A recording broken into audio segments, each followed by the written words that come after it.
Eh, Permisi Ustaz, mau kemana Anda? Saya mau tanya, ini pertanyaan dari, saya bacakan ya, teman namanya Herfansyah Adius. Permisi Ustaz, saya mau tanya, kalau semisal nggak Jumatan 3 kali, sudah dianggap kafir. Lantas jika wabah corona ini sampai 1 bulan, berarti kita sudah tidak Jumatan 4 kali. Nah itu gimana ya Ustaz? Baik, bagus pertanyaannya. Memang ada keterangan dalam satu hadis yang diriwayatkan salah satunya oleh Imam Abu Daud. Nomor hadis 1052, rawinya Abi Al-Ja'i. Ya, dari Rasulullah sallallahu alaihi wasallam, beliau pernah bersabda, bima makna man taraka thalatha juma'in tahawunan alaihi. Nah, tolong digaris bawahi kalimat tahawunan alaihi. Ya, taba'allahu ala qalbi. Siapa yang sengaja meninggalkan Jumat sebanyak 3 kali karena meremehkan itu, tahawunan alaihi itu menganggap ringan, remeh. Nah, jadi kasusnya sengaja meninggalkan Jumat. Nah, bukan karena ada sebab tertentu yang secara syariat dia boleh mengganti Jumat dengan zuhur.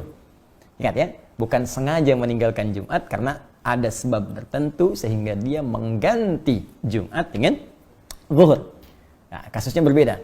Maka di hadis ini dikatakan siapa yang sengaja meninggalkan Jumat sebanyak 3 kali karena meremehkan, menganggap ringan ibadah Jumat itu, maka taba'allahu ala qalbi. Allah akan menutup, memberikan cap kepada hatinya. Ya, taba'a sama dengan khatama. Ya, sama dengan Al-Baqarah ayat ke-7 itu ketika Allah mengatakan khatamallahu ala qulubihim wa ala sam'ihim wa ala absarihim ghishawa wa lahum adzabun azim. Maka diancam oleh Allah Subhanahu wa taala, hati-hati. Ya, nanti kalbunya bisa tertutup. Ya, kalau kalbu tertutup, pada akhirnya sulit menerima informasi. Nah, bukan hanya informasi-informasi yang dimaksudkan kebaikan-kebaikan, tapi pada puncaknya sulit menerima nur Allah Subhanahu wa taala. Karena itu kalau dengar azan ke telinga sudah nggak mempan lagi, nggak peduli dengar azan. Lihat orang ke masjid sholat sudah tidak ada kecenderungan untuk bisa mengikuti. Bahkan puncaknya ada yang anti. Awas, hati-hati nih. Hati-hati, puncaknya anti. Ya, mohon maaf, ya, azan jadi komplain, lihat orang salat jadi sewot. Nah, sekarang padahal ada tempat misalnya yang aman, ya, boleh jadi tidak ada isu virus di situ, tiba-tiba ikut komentar tutup masjidnya misalnya. Nah, ini aneh nih, saat masjid buka Anda tidak ada, ya, saat masjid sekarang ada corona ramai Anda minta ditutup, padahal orangnya nggak pernah ke masjid misalnya. Nah, itu juga hal yang penting untuk kita dudukkan dengan cara yang baik. Jadi yang dimaksud kondisi sekarang corona ini kondisi yang berbeda yang dimaksudkan hadis yang tadi. Ya, karena itu penting kita mengkaji secara detail sehingga tidak salah paham atau pahamnya yang salah. Jelas ya?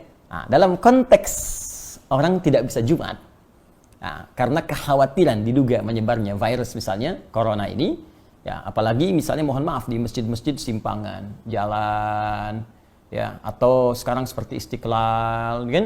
Atau masjid-masjid yang di pinggir jalan yang kita nggak tahu siapa jamaahnya, mungkin dia membawa virus dan sebagainya, maka ada kebijakan di masjid tersebut tidak diselenggarakan salat Jumat dan jamaah kemudian diperkenankan mengganti dengan salat zuhur. Bahkan telah keluar fatwa MUI terkait dengan persoalan ini.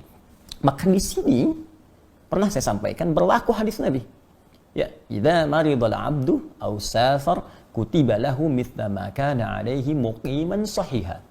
Kalau seorang hamba punya uzur, bahkan uzurnya pun ya bisa sakit, bisa karena penyakit tertentu, bahkan kalaupun nggak ada penyakit, safar kata Nabi itu. Safar, perjalanan jauh. Ya, karena ada masyaqqah, kesulitan tertentu. Jadi ilat perjalanan itu, sebab perjalanan itu bisa karena panjangnya jadi lelah, atau bisa karena kedua masyaqqah, kesulitan dalam perjalanan itu yang menyebabkan ia tidak mampu mengerjakan rutinitasnya. Dia nggak bisa Jumat. Kemudian dia kerjakan zuhur. Bahkan dalam waktu bukan Jumat pun dia berangkat, misal saya ingin katakan saya tinggal di Bekasi ini. Ya, kemudian saya akan ke Bandung. Macetnya luar biasa. Macet. Saya sampai di kilometer 57, saya singgah di situ. Situasi macet luar biasa, mungkin sampai ke Bandung maghrib gitu kan, sehingga tidak mendapati asar di tempatnya atau di jalannya. Maka saya jamak qashar.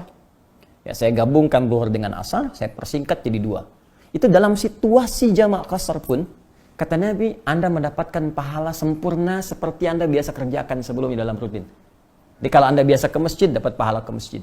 Ya, dapat pahala komplit. Bahkan kalau Jumat pun Anda nggak Jumatan, Anda kerjakan zuhur, pahalanya dapat senilai Jumat. Itu hadis. Nah, jadi ini pentingnya kita mengaji sehingga bisa menempatkan sesuatu sesuai dengan tempatnya. Jadi jangan sampai ada pembicaraan begini misal, lebih baik saya berjuang ke masjid, kalau meninggal pun sedang syahid di masjid. Anda nggak bisa pastikan meninggal di mana. Ada poin.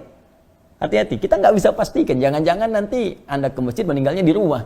Dan ke rumah bawa virus misalnya. Virusnya menyebar pada keluarga, pada anak, pada istri. Ini lebih bahaya lagi. Jadi carrier Anda membawa nih. Jadi agen pembawa virus kepada yang lain. Nah ini penting difikirkan di dalam konteks ini. Dan Nabi telah memberikan solusi.